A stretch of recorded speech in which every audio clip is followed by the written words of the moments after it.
ಪುಟ್ಟು ಏನು ಮಾಡ್ತಿದ್ರಿ ಅವತ್ತು? ನಾವಿವತ್ತು ಗೋಬಿ ಮಂಚೂರಿ ಮಾಡ್ತಾ ಇದೀವಿ. ಫ್ರೆಂಡು ಮಾಡ್ಕೊಡ್ತೀನಿ ಅಂತ ಹೇಳಿದ್ದು. ಎಲೆಕೋಸು ಗೋಬಿ ಮಂಚೂರಿ. ಇವಾಗ ಅದನ್ನ ಮಿಕ್ಸಿಂಗ್ ಮಾಡ್ಕೊಂತಿದ್ದಾಳೆ.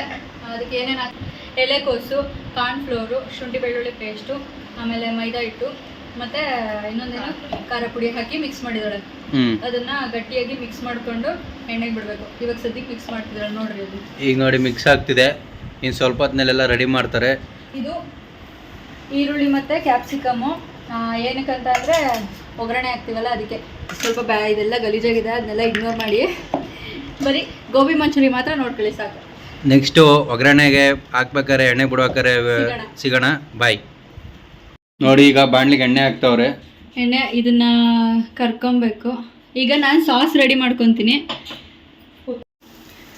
ನೋಡಿ. ಇದು ಎಂಥದ್ದು ಗೋಬಿ, ಡ್ರೈ ಗೋಬಿ ಎಣ್ಣೆಲಿ ಕರಿತಾ ಇದ್ದೀವಿ. ಇದಾದಮೇಲೆ ಒಗ್ಗರಣೆ ಹಾಕಬೇಕು. ಒಗ್ಗರಣೆ ಹಾಕಿದ್ರೆ ಮುಗಿದಷ್ಟೇ. ಇದೇ ಸ್ವಲ್ಪ ಟೈಮ್ ಹಿಡಿಯೋದು. ಮಾಡೋಣ ಟೈಮ್ ತಗೊಂಡು. ಇದು ಮನೆಯಲ್ಲೇ ರೆಡಿ ಮಾಡಿರೋ ಸಾಸು. ಒಗ್ಗರಣೆ ಹಾಕಿದ್ದೀವಿ.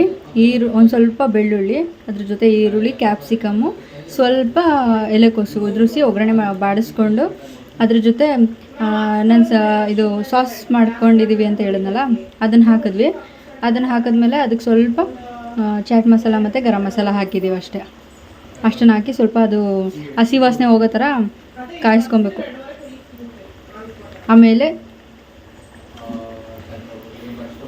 ಈ ಡ್ರೈ ಗೋಬಿನ ಹಾಕಿ ಮಿಕ್ಸ್ ಮಾಡಿಕೊಂಡ್ರೆ ಗೋಬಿ ರೆಡಿ. ಡ್ರೈ ಗೋಬಿನ ಹಾಕಿ ಇದಕ್ಕೆ ಮಿಕ್ಸ್ ಮಾಡ್ತಾ ಇದ್ದೀವಿ. ನೋಡಿ ಯಾವ ಥರ ಆಗಿದೆ ಗೋಬಿ.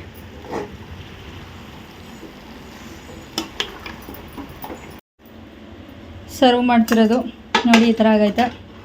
ಇವಾಗ ಇದ್ರ ಮೇಲೆ ಸ್ವಲ್ಪ ಈರುಳ್ಳಿ, ಕ್ಯಾಪ್ಸಿಕಮ್ಮು, ಸ್ವಲ್ಪ ಏನದು ಕ್ಯಾರೆಟ್ದು ತುರಿ ಹಾಕಿದ್ರೆ ಗೋಬಿ ಮಂಚೂರಿ ರೆಡಿ ಆಯಿತು. ಇಷ್ಟೇ. Thank you for watching. ಹೀಗೆ ಸಪೋರ್ಟ್ ಮಾಡ್ತಾಯಿರಿ. ಲೈಕ್, ಶೇರ್, ಕಮೆಂಟ್ ಮಾಡಿ, ಸಬ್ಸ್ಕ್ರೈಬ್ ಮಾಡ್ಕೊಳ್ಳೋದನ್ನು ಮಾತ್ರ ಮರಿಬೇಡಿ ರೀ. ಹೆಂಗಿದೆ ಗೋಬಿ ಮಂಚೂರಿ? ಚೆನ್ನಾಗಿದೆಯಾ? ಎಷ್ಟು ಕೊಡ್ತೀರಾ ರೇಟಿಂಗು? 10. ಯಾರು ಮಾಡಿರೋದು? ಕಾವ್ಯ ಅಲ್ವಾ? ಸಾಸ್ ಮನೇಲೇ ಪ್ರಿಪೇರ್ ಮಾಡೋದು ಚೆನ್ನಾಗೈತೆ. ಬನ್ನಿ ನೀವು ಒಂದು ಸ್ವಲ್ಪ ತಿನ್ಕೊಳ್ಳಿ. ಫೋರ್ಕ್ ಇಲ್ಲ, ಸ್ಪೂನಲ್ಲಿ ತಿಂತಾಯಿದ್ದೀವಿ.